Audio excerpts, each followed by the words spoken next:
bil candan əziz canımsan, çünki mənim dərdimə dərmanımsan. İki dünya bir olsa da danmaram, sən məni xoşbəxt eləyən xanımsan. İki dünya bir olsa da danmaram, sən məni xoşbəxt eləyən xanımsan.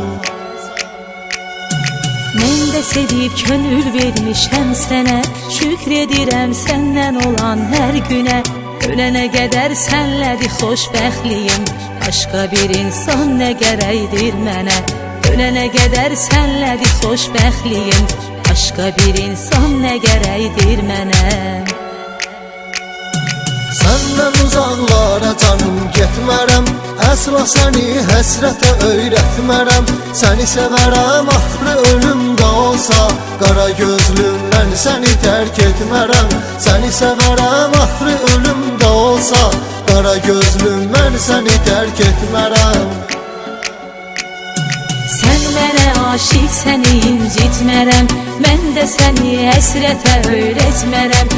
Səni sevirəm axırı ölümdə olsa, atıb səni özgəsinə getmərəm. Səni sevirəm axırı ölümdə olsa, atıb səni özgəsinə getmərəm.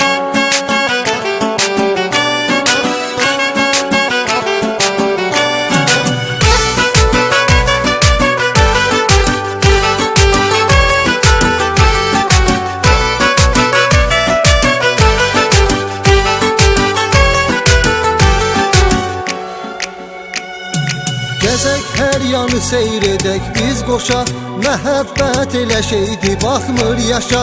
Bu dünyada heç nə istəmirəm mən, yanımda ol ömr eləyək baş-başa. Bu dünyada heç nə istəmirəm mən, yanımda ol ömr eləyək baş-başa. Sevgimiz açdıkça çiçək anban, ömrümüzü bir yaşayaq mehriban. Bir ürəyim var sənə aiddir o, çırpınır eşqinlə sənin hər zaman. Bir ürəyim var sənə aiddir o, çırpınır eşqinlə sənin hər zaman. Səndən uzaqlara canım getmərəm, əsla səni həsrətə öyrətmərəm. Səni sevərəm axırı ölümdə olsa, qara gözlüm mən səni tərk etmərəm.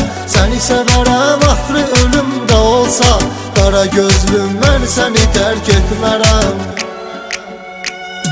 Sən mənə aşiq, səni incitmərəm, mən də səni həsrətə öyrətmərəm. Səni sevirəm axırı ölümdə olsa, atıb səni özgəsinə getmərəm. Səni sevirəm axırı ölümdə olsa, atıb səni özgəsinə getmərəm.